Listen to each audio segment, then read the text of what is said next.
I never imagined that at this stage of my life, I would be forced to question something so fundamental, something I had always believed was unshakable: trust. My name is Eleanor Brooks. I am 68 years old, and I have lived in Savannah, Georgia for most of my life. It is a quiet city, the kind where time feels like it moves a little slower.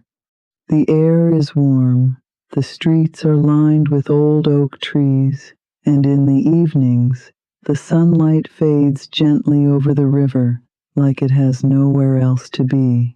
People often say Savannah is peaceful, and for many years, it truly was for me. I lived in the same house for over 40 years, a modest place, nothing extravagant, but filled with memories. Every wall, every piece of furniture, every corner of that home held a part of my life. My husband, Thomas, and I built everything together. We were not wealthy, not even close, but we were careful, responsible. We believed in saving, in planning, in making sure that no matter what happened, we would never become a burden to anyone. Thomas used to say something I will never forget. We may not have everything we want, Eleanor, but we will always have enough. And he was right. For decades, we worked hard. He worked long hours, sometimes taking extra shifts when things were tight. I worked at the local school as a secretary, organizing files, answering phones, helping teachers and students in any way I could. It was not glamorous work, but it was steady, and steady was enough. We made sacrifices, we skipped vacations, we delayed buying things we wanted. We chose practicality over comfort more times than I can count. But we did it for a reason, for our future, and for our son, Daniel. He was our only child, the center of our world, the reason we pushed ourselves harder, saved a little more, and dreamed a little bigger. I still remember the day he was born.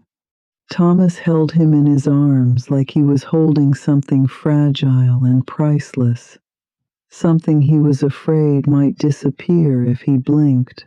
He's going to have everything we didn't, he said.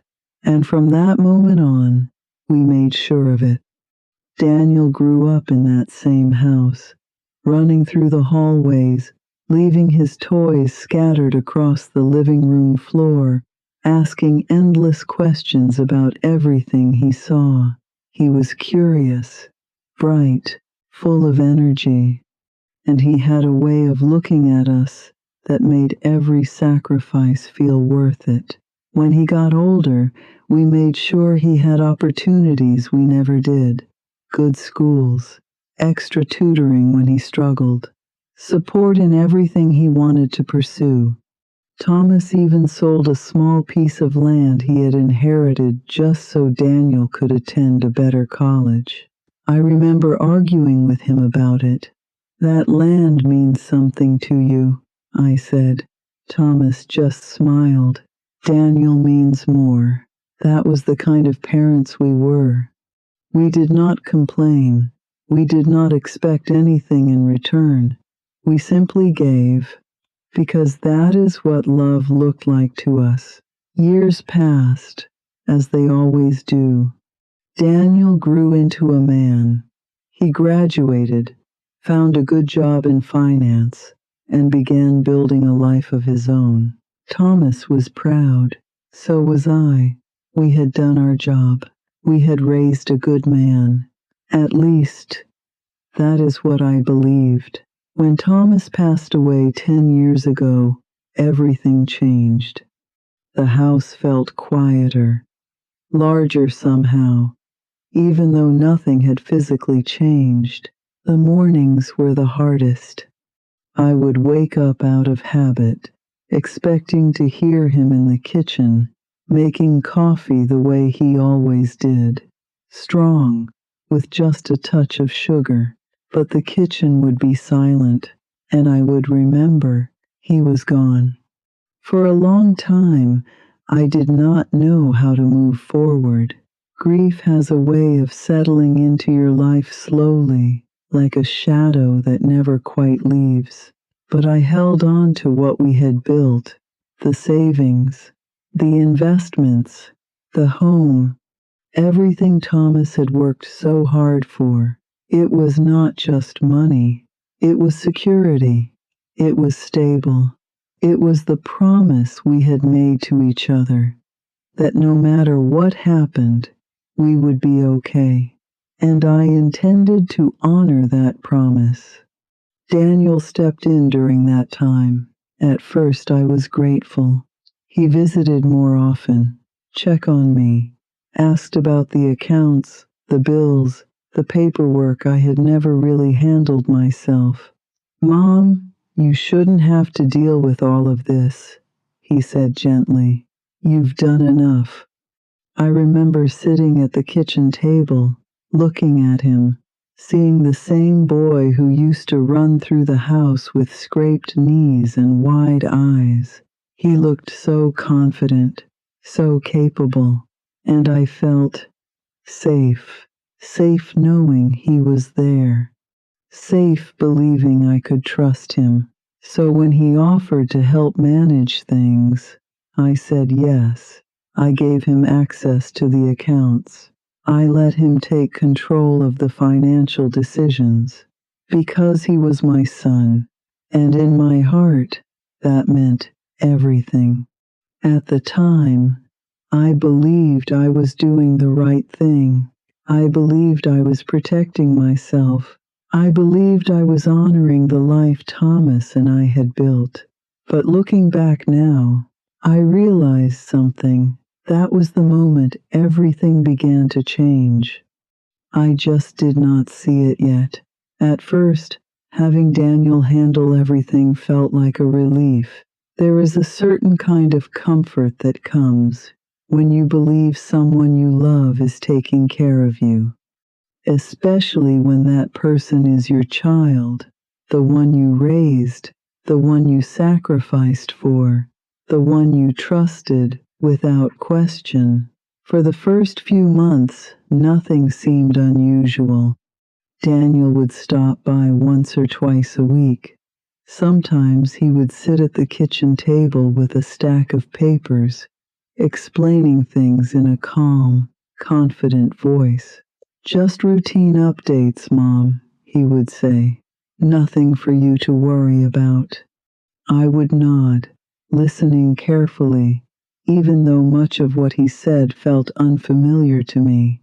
Investments, interest rates, portfolio adjustments, words that belonged to a world I had never really been a part of. Thomas had always handled those things. And now, Daniel had stepped into that role so naturally.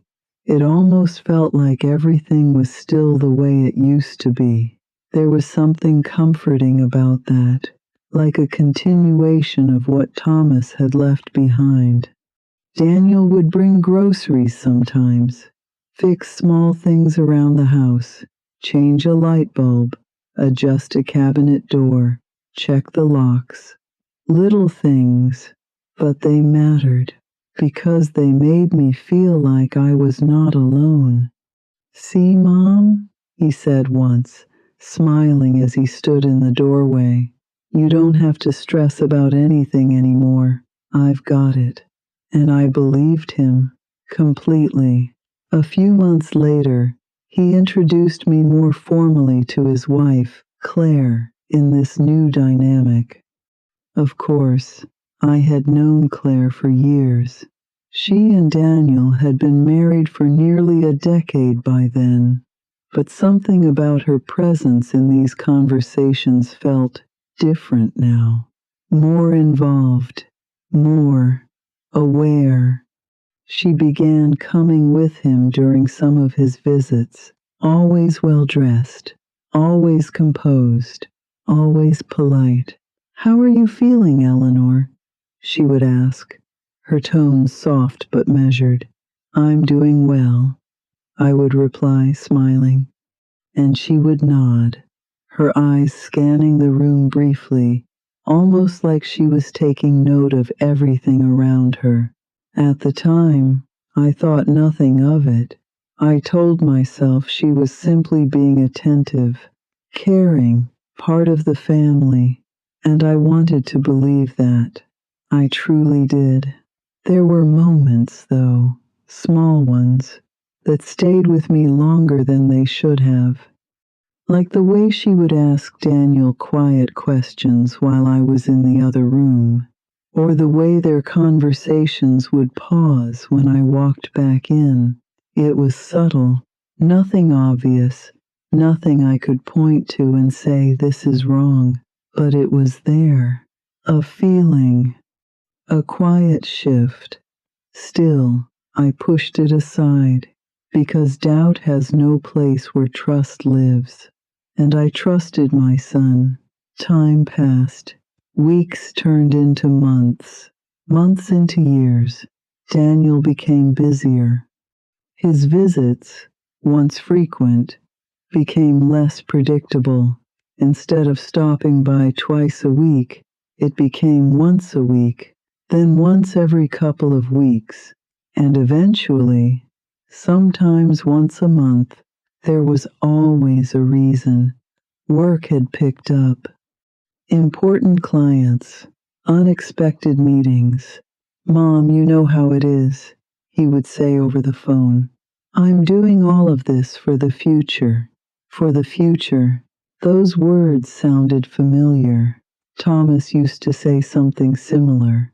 But when Thomas said it, I could feel the sincerity behind it. With Daniel, it felt different. I could not explain why. Only that something in the tone had changed. Calls became shorter, more rushed. "Hey, Mom, just checking in. Everything okay?"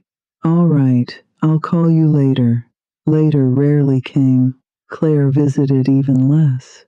When she did, it felt formal, like she was fulfilling an obligation rather than spending time with family. She would sit neatly, speak politely, and leave without ever truly settling into the space. I remember one afternoon clearly. I had made lunch, something simple, roast chicken, vegetables, and fresh bread. Daniel had said they would come by. They arrived late. Claire barely touched her plate. "We've been eating out a lot lately," she said casually. "Daniel's been doing really well." I smiled. "That's good," I said. And it was good. Or at least, it should have been. But something about the way she said it stayed with me. There was pride in her voice. Not shared pride, not family pride, but something else. Something that felt separate. That afternoon, as they were leaving, I stood at the door watching them walk to their car. Daniel opened the passenger door for Claire. She smiled at him, and for a moment, they looked like a perfect couple. Successful, comfortable, secure, the kind of life Thomas and I had worked so hard to give him. And yet, as I stood there, holding the edge of the door, I felt something I could not ignore. Not sadness, not exactly. More like distance, as if I was watching a life that no longer included me the way it once did. I closed the door slowly and stood in the quiet of the house. The same house that once felt full. Now it felt different, not empty, just quieter than it should have been. That evening, I sat in the living room, looking through old photographs. Daniel as a child, Thomas standing beside him, proud as ever. the three of us together, smiling, complete. I traced my fingers lightly over the glass of one frame, and for the first time in a long time, a thought crossed my mind. Not loud, not overwhelming, just quiet, but clear. Things are changing, and I don't understand how or why. I leaned back in my chair, staring ahead, trying to make sense of a feeling that did not yet have a name. Because at that moment, I still believed everything was fine. I still believed my son was doing what was best. I still believed I could trust him. I just didn't realize that trust was already beginning to crack. It didn't happen all at once. There was no single moment where everything suddenly felt wrong. Instead, it came in pieces, small things, quiet things, the kind of details most people would overlook. But once you notice them, you can't stop seeing them. At first, it was just the conversations. The way Daniel spoke about money began to change. Not drastically, not enough to alarm me right away, just slightly different. Mom, the investments are doing really well, he said one afternoon over the phone. I've been moving things around a bit, making sure everything grows. I smiled, even though he couldn't see me. That sounds good, Daniel. It is, he replied quickly. We're in a really strong position right now. That word stayed with me. I didn't question it then. I told myself it was natural. After all, he was managing things. He was involved. Of course he would say we. But over time, I began to hear it more often. We decided to adjust the portfolio. We're thinking of putting money into something new. We've been doing really well lately. Each time, it felt a little less like he was talking about helping me, and a little more like he was talking about something that belonged to him. Still, I said nothing, because doubt feels uncomfortable when it involves someone you love. So instead of questioning him, I reassured myself, he's your son. He knows what he's doing. He's taking care of you. But then, the changes around him became harder to ignore. The first time I noticed it clearly was during a visit to his house.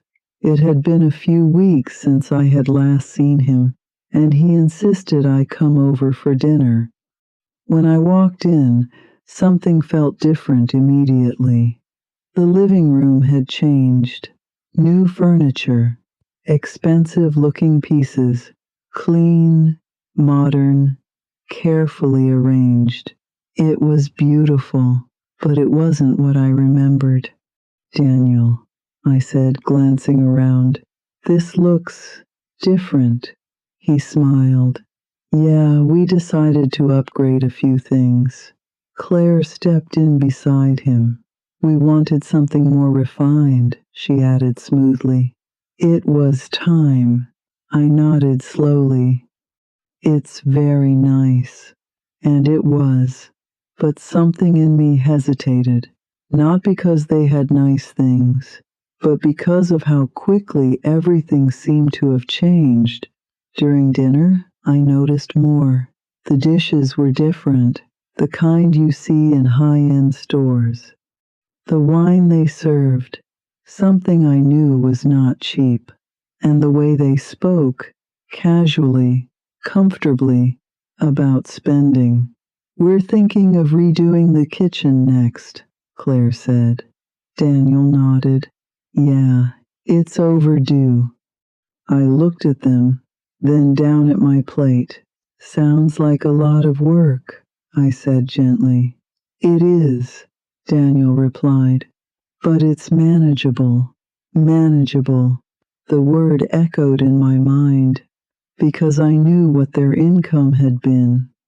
I knew what kind of life they had been living before. And this felt like something more, something bigger, something that didn't quite match what I understood. Still, I didn't confront him. Not then, because I didn't have proof. Only a feeling, and feelings can be wrong, or so I told myself. Weeks later, something else happened. I was at home, going through some old paperwork, nothing important, just organizing things the way I always did. That's when I noticed it. A bank statement. At first glance, it looked normal, but something caught my attention. A transfer. Large. Larger than anything I remembered approving. I stared at it for a long time, trying to recall. Did Daniel mention this? Was this something we discussed? I couldn't remember, and that bothered me, because I had always been careful. Even when Thomas handled everything, I knew what was happening. We talked about it. We decided together. But now, there were things happening that I couldn't explain. I picked up the phone and called Daniel. He answered quickly. "Hey, Mom." "Daniel," I said, keeping my voice calm. "I was looking at one of the statements, and I saw a transfer I don't remember." There was a brief pause. Not long, but long enough. "Oh, that," he said. "Yeah, that's just part of the investment adjustments I told you about." I frowned slightly. "I don't remember that one." "It's nothing to worry about, Mom," he said quickly. "It's all under control." Under control. Again that phrase. I hesitated. "All right," I said softly, and I let it go. But something had changed, because this time, the reassurance didn't settle me. It didn't bring comfort. It raised more questions. After that, I began to notice more patterns, repeated behavior, transactions that felt unfamiliar. And the more I noticed, the harder it became to ignore. I started paying closer attention, not because I wanted to distrust my son, but because something inside me refused to stay quiet. A quiet voice, persistent, steady, telling me, "Look again, something isn't right." And for the first time, I listened. After that phone call, I couldn't go back to the way things were. Something had changed, not in my surroundings, not in my routine, but on the way I was seeing everything. It's a strange feeling when trust begins to shift. Nothing looks different on the surface, but underneath, everything feels uncertain. That night, I sat alone in my living room, the same way I had done countless times before. The same chair, the same lamp glowing softly in the corner, the same quiet house that had once brought me comfort, but this time, the silence felt different, heavier, like it was holding something I hadn't yet fully understood. I leaned back slowly, my hands resting in my lap, and let my mind wander. Not randomly, but carefully, because now I wasn't just remembering, I was reviewing. Moments that once felt ordinary began to take on a different meaning. I thought about the conversations Daniel had been having over the past year, the way he spoke about money, the way he explained things quickly, confidently, without leaving space for questions. I thought about the times I tried to ask for more detail, and how easily he redirected the conversation. Mom, don't worry about that. I've already taken care of it. It's all handled. At the time, it felt like care. Now, it felt like control. I shifted slightly in my chair and looked toward the bookshelf across the room. Old photo frames lined the top shelf. Thomas and I in our younger years, Daniel as a child, the three of us together, smiling like nothing could ever come between us. I stood up slowly and walked over. My fingers brushed lightly against one of the frames. Daniel, no older than 7, standing between us, holding both of our hands. His smile was wide. His eyes were bright, trusting. I closed my eyes for a moment, because the thought that came next was one I never imagined I would have. When did things change? And more importantly, how did I not see it sooner? I opened my eyes again and stepped back, because once you start asking those questions, you can't stop. I began to connect things, not just recent events, but patterns, the gradual distance, the shortened visits, the way Claire had become more involved, not just in his life, but in decisions that should have had nothing to do with her. I remembered the way she spoke about money, not cautiously, not respectfully, but confidently, like it was something she already had a claim to. That thought made something inside me tighten, because of that money was not just numbers in an account.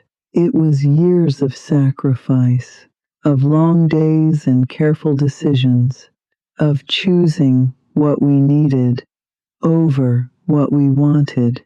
Thomas and I built that together. Every dollar had a story. And now it felt like those stories were being rewritten without me. I turned away from the shelf and walked back toward the table. The bank statement I had looked at earlier was still there, folded neatly, unassuming, but now it felt different. I picked it up again and sat down. This time, I didn't glance over it. I studied it carefully, line by line, date by date.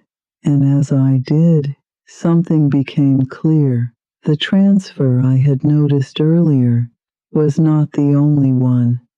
There were others, smaller, less obvious, spread out over time, enough to avoid attention, but consistent enough to form a pattern. My fingers tightened slightly on the paper, because this was no longer a feeling. It was not just doubt. It was evidence, quiet, subtle, but undeniable. I placed the paper down slowly, because I understood something now. This had not happened suddenly. This had been happening for a while, carefully, deliberately, and I had trusted him every step of the way. I leaned back again, staring ahead, not shocked, not even angry, yet, just aware. And awareness changes everything, because once you see something clearly, you cannot pretend it isn't there. I thought about calling him again, asking more questions, pushing for answers, but something stopped me.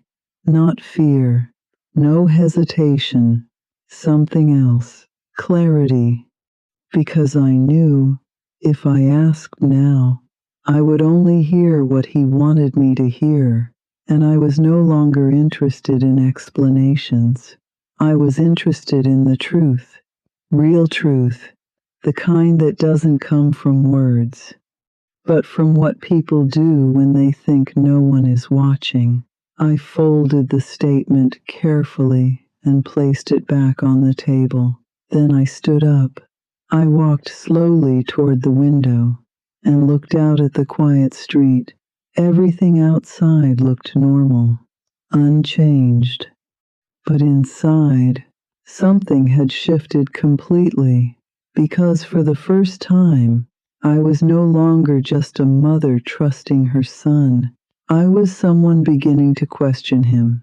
And that realization was not loud. It didn't come with anger or confrontation. It came with stillness, the kind of stillness that settles in right before everything changes. The truth did not come with a warning. It did not arrive in a way I could prepare for. It simply revealed itself quietly and completely. It was a Thursday afternoon when it happened. I remember the day clearly. The sky was overcast, the kind of gray that settles over everything without rain, just a heavy stillness in the air.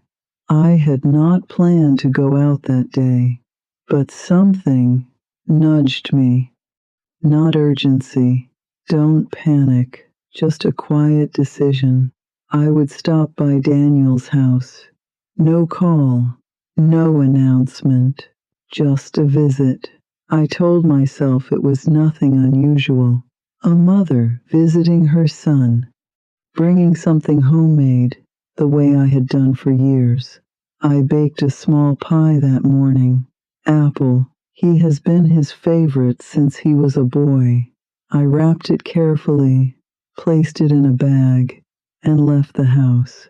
The drive was quiet, my hands steady on the wheel, but my mind wasn't, because ever since I had looked at those statements, there had been a shift inside me. Not fear, not yet, but awareness. And awareness has a way of sharpening everything around you. When I arrived, their house looked the same as it always did. Clean, well kept, almost too perfect. I parked in the driveway and stepped out slowly, holding the bag in one hand. For a moment, I just stood there, looking at the front door. Something in me hesitated, not because I didn't want to go in, but because I had a feeling, the kind you cannot explain, the kind you cannot ignore. Still, I walked forward, knocked once, no answer. I tried the handle, unlocked. That surprised me. Daniel was usually careful about those things. I pushed the door open gently. Daniel? I called softly. No response. I stepped inside.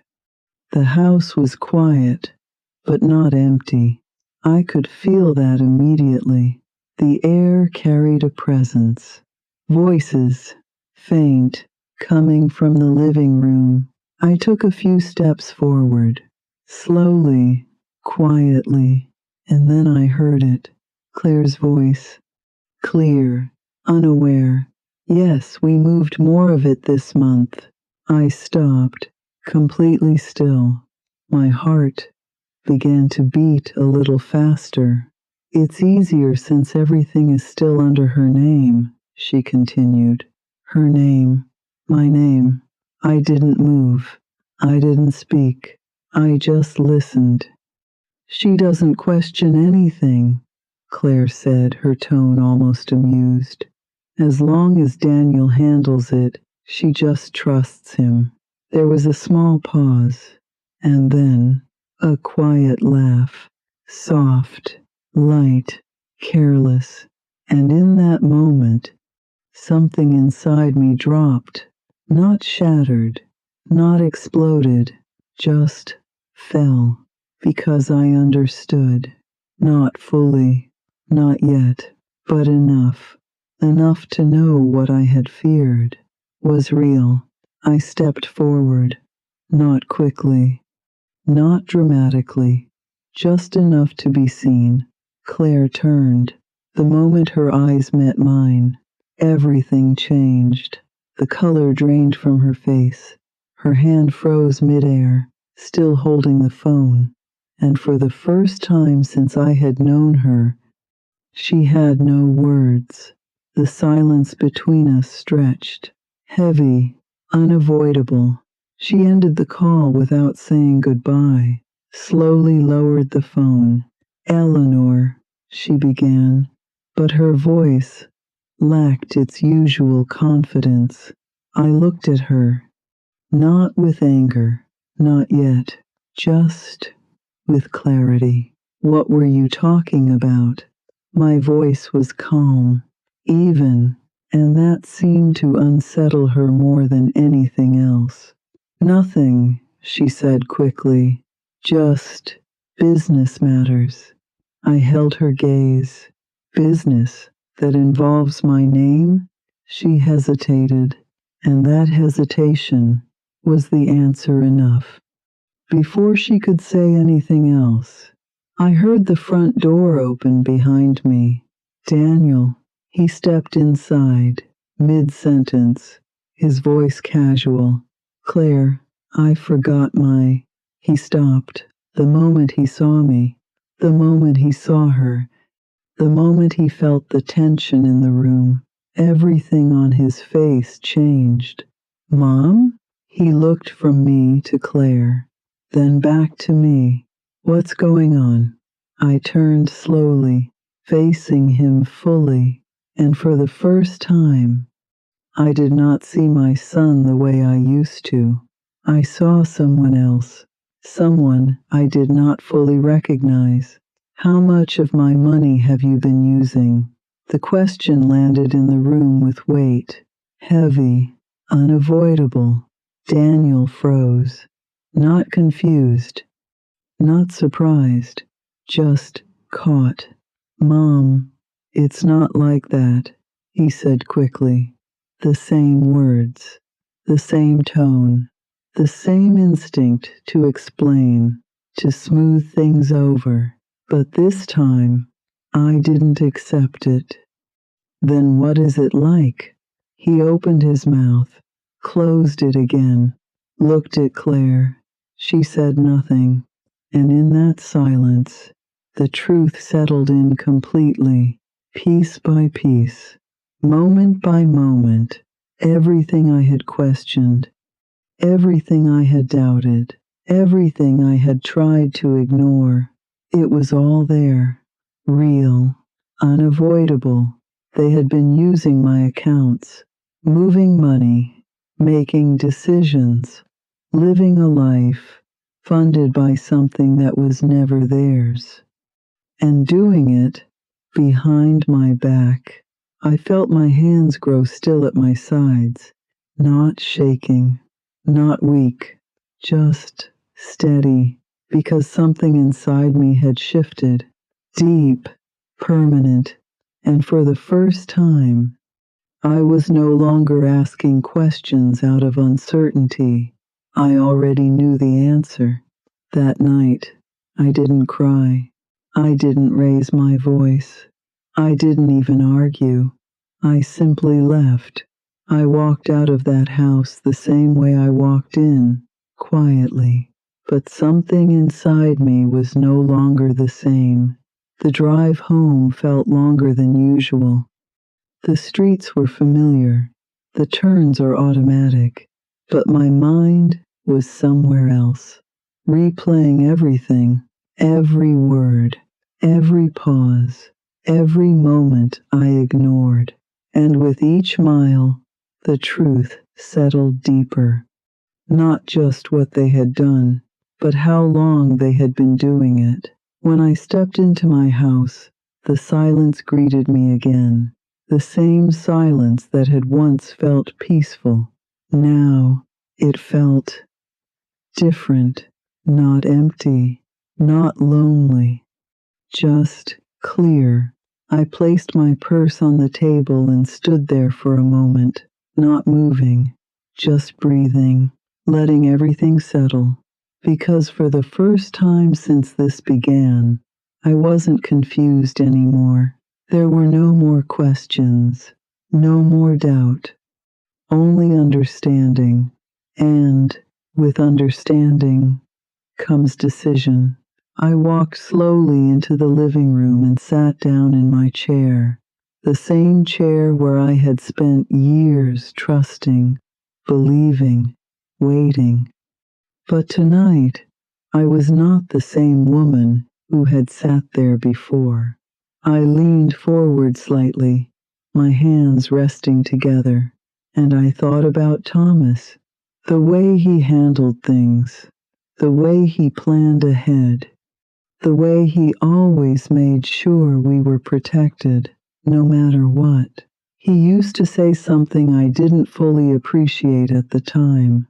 Control isn't about power, Eleanor. It's about responsibility. Back then, I thought he meant responsibility for our family, for our future. Now, I understood something more. Responsibility also means knowing when to act. And that moment had arrived. I stood up and walked toward the small cabinet where I kept important documents, carefully organized, always in order, a habit I had never broken.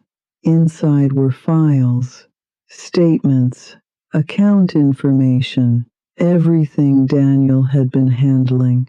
I took them out one by one and placed them on the table, not rushing, not hesitating, just working through it.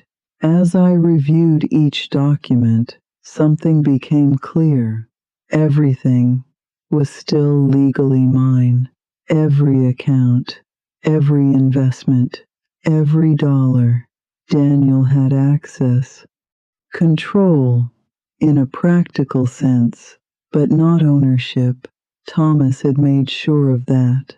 And for years, I had allowed Daniel to act as though there was no difference, because I trusted him. But trust does not erase truth. And the truth was simple. Nothing had ever stopped me from taking it all back, except myself. I sat there for a long time, looking at those papers, not with anger, not even with betrayal, but with clarity, because what they had done was not a mistake.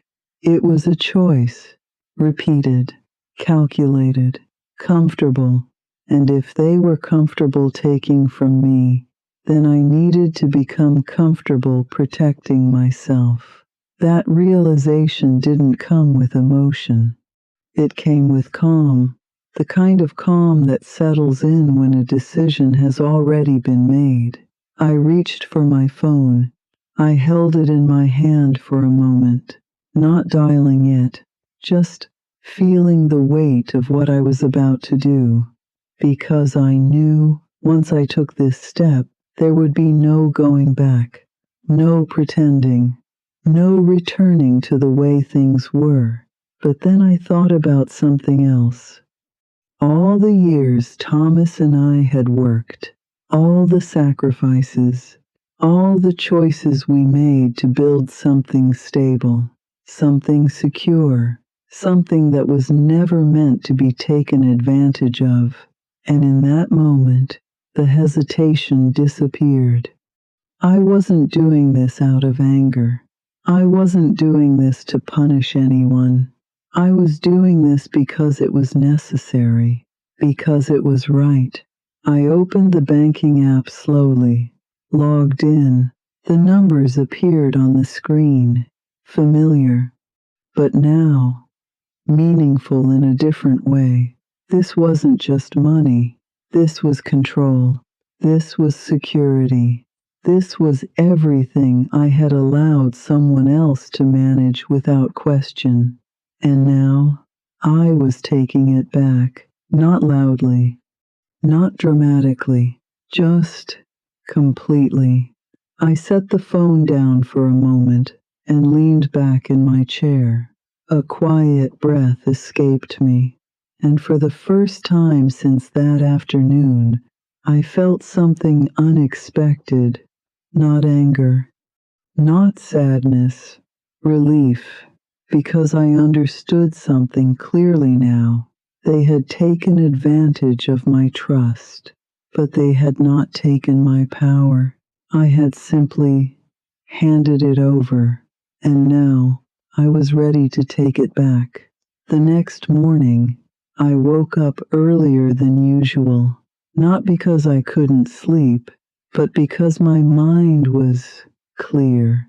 There was no confusion, no hesitation, no lingering doubt.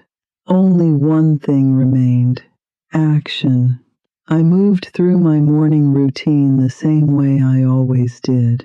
Made my coffee, opened the curtains, let the soft morning light fill the room. Everything looked the same, but inside, I was different, because today I was no longer waiting. I dressed carefully, not for appearance, not for anyone else, but for myself. Simple, neat, composed, the way I had carried myself for years. Only this time, there was something else behind it. Purpose. I picked up my bag, made sure I had all the documents I needed, and stepped outside. The air was cool, quiet, the kind of morning that feels ordinary, and yet nothing about this day was ordinary. The drive to the bank was steady, no music, no distractions, just the sound of the road beneath me and my thoughts focused and still. When I arrived, I parked and sat there for a moment, looking at the building. I had been there many times before, with Thomas, later with Daniel, always as someone who trusted the system, trusted the people inside it. Today, I walked in as someone was reclaiming control. The doors opened quietly as I stepped inside. The familiar scent of polished floors and paper greeted me. A young receptionist looked up and smiled politely. "Good morning, how can I help you?" "I need to speak with someone about my accounts," I said calmly. She nodded. "Of course, one moment." Within minutes, I was seated across from a bank officer, a man in his early 40s, professional, attentive. He greeted me with a courteous smile. "How can I assist you today, Mrs. Brooks?" I placed my documents neatly on the desk. "I would like to make some changes." He nodded, ready to listen. "What kind of changes?" I met his eyes directly. "I want full control of my accounts restored." There was a brief pause, not of resistance, just attention. He glanced down at the documents, then back at me. "All right," he said carefully. "We can certainly review that. Are you looking to update access permissions?"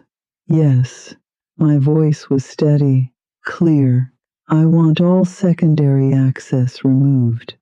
That was the moment everything shifted, not emotionally, but officially. He straightened slightly, understanding the seriousness now. "Of course," he said, "we'll need to verify a few things, but that can be done." I nodded. "Let's proceed." The process took time. Forms, signatures, confirmations. Each step is quiet, routine. But to me, each step meant something more. It meant I was no longer standing on the outside of my own life. It meant I was no longer allowing someone else to decide what happened to what I had built. It meant I was taking it back.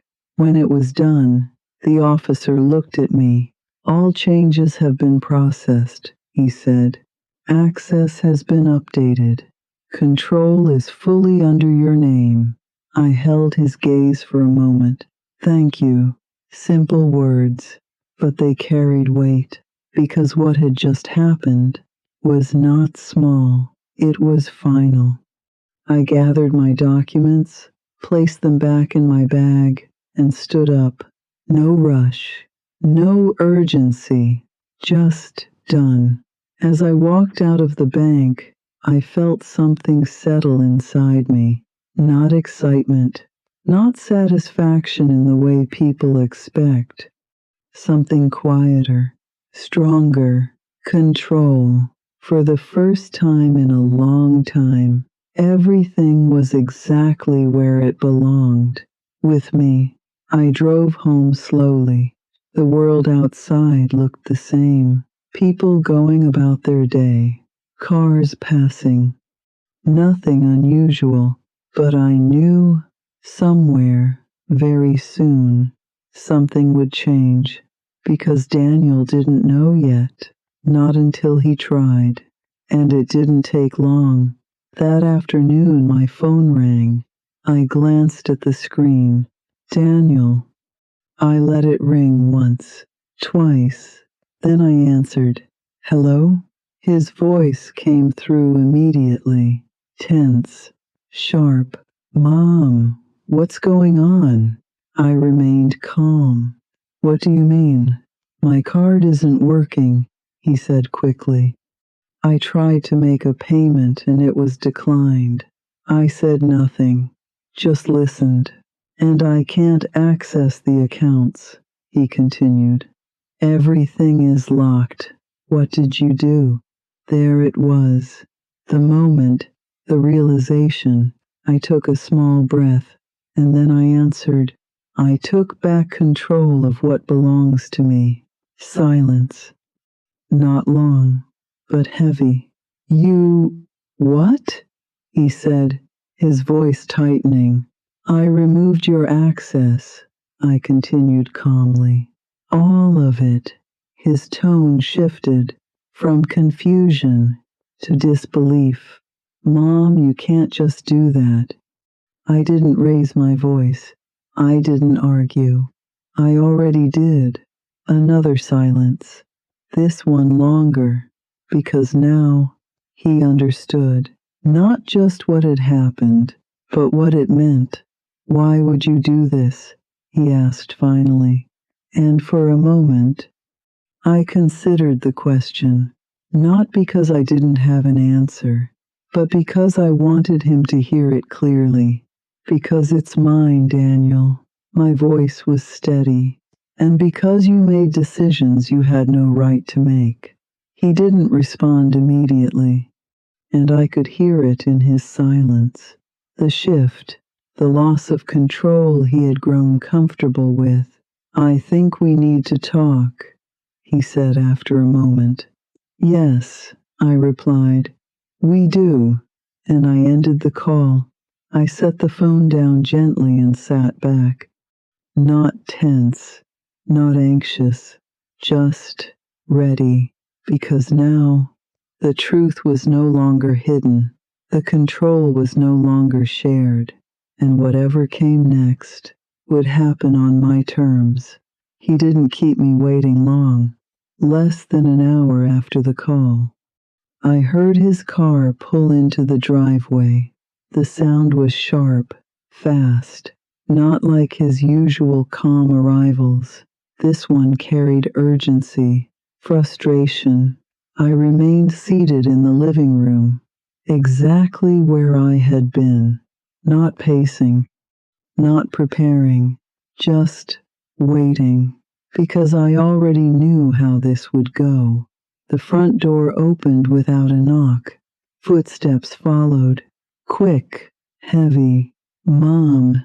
His voice filled the house before he even stepped fully into the room. I turned my head slightly, calm, composed. He stood there, breathing harder than usual, his expression tight with anger and confusion. Behind him, Claire, quieter, watching, observing. For once, she wasn't leading anything. What did you do? Daniel demanded. No greeting, no hesitation, just accusation. I didn't react to his tone. I made changes, I said evenly. That's not changes, he snapped. That's cutting me off completely. I held his gaze. Yes, the word landed simply, but it carried weight. He ran a hand through his hair, pacing once across the room before turning back to me. You can't just do that without telling me, he said. I watched him carefully, not the way a mother watches her son, but the way someone watches the truth unfold. I didn't need to tell you, I replied. His expression shifted from anger to something sharper. You don't trust me? He asked. The question hung in the air, heavy, almost ironic. I took a slow breath. No, Daniel. My voice didn't rise. It didn't shake. It's not about trust anymore. That stopped him completely, because deep down, he understood. Claire stepped forward slightly then. Her voice is softer, measured. There's been a misunderstanding, she said. I turned my eyes to her, calm, direct. No, I said, there isn't. She hesitated, and for the first time since I had known her, she didn't have the right words ready. Daniel stepped in again, trying to regain control. Mom, we were managing things, he said. Growing the money, making it work. For who? I asked. The question was simple, but it cut through everything. He opened his mouth. I closed it. And in that silence, the answer spoke for itself. For the future, he said finally. Our future. There it was. Not hidden, not softened, just said. And in that moment, everything became clear in a way it never had before. I leaned back slightly in my chair, studying him. Our future, I repeated quietly, not as a question, as a realization. Claire crossed her arms lightly. We're family, she said, as if that explained everything. I looked at her again, and this time, there was no hesitation in my voice. Family doesn't take without asking. The room fell silent, not because I raised my voice, but because I didn't, because the calm made it undeniable. Daniel's frustration began to shift, less sharp, more uncertain. Mom, we were going to tell you, he said. When? I asked. He didn't answer. We were going to fix everything, he added quickly, before you even noticed. That sentence settled everything because it confirmed what I already knew. This wasn't a mistake. It wasn't temporary. It wasn't something they planned to stop. It was something they planned to continue, as long as I remained unaware. I nodded slowly, not in agreement, but in understanding. That's exactly the problem, I said. Daniel stepped closer. His tone is softer now, trying to repair what had already broken. You're overreacting, he said. We didn't take anything from you. I met his eyes. You took control, I said, and you assumed I wouldn't notice. Claire shifted slightly. You weren't using it, she added. And there it was, the final piece, the truth, without disguise. I looked at her steadily. Not using it doesn't mean it's not mine. Her expression tightened, but she said nothing more. Daniel exhaled heavily. This is going too far, he said. You're making this bigger than it needs to be. I shook my head slowly. No, this is exactly as big as it needs to be. The room grew still again, because now there was nothing left to argue, nothing left to explain, only the truth. clear, uncomfortable, unavoidable. Daniel looked at me differently now, not with anger, not even with frustration, but with something else, something closer to realization. What do you want? He asked quietly. The question was different this time, not demanding, not defensive, just uncertain. I held his gaze for a moment, and then I answered, I want my life back. Simple, direct, final. He didn't respond, because there was nothing he could say. Claire looked between us, her confidence gone, and in that moment, the balance had shifted completely, not through force, not through anger, but through clarity. I stood up slowly, not to confront, not to intimidate, just to end the conversation. We're done discussing this today, I said calmly. Daniel didn't move, didn't argue, didn't push, because now he understood something he hadn't before. The control he thought he had was never his. And I walked past them quietly, not waiting for a response, not looking back, because there was nothing left to prove. Everything had already been said. After they left, the house became quiet again. Not the same kind of quiet it used to be. Not heavy, not empty, just still. I stood in the hallway for a moment, listening to the silence settle around me. The door had closed behind them, and with it, something else had closed too. Not completely, but enough. I walked back into the living room slowly and sat down in my chair, the same chair I had sat in the night before. But I wasn't the same person anymore. There's a difference between being alone and feeling alone. For years I had confused the two.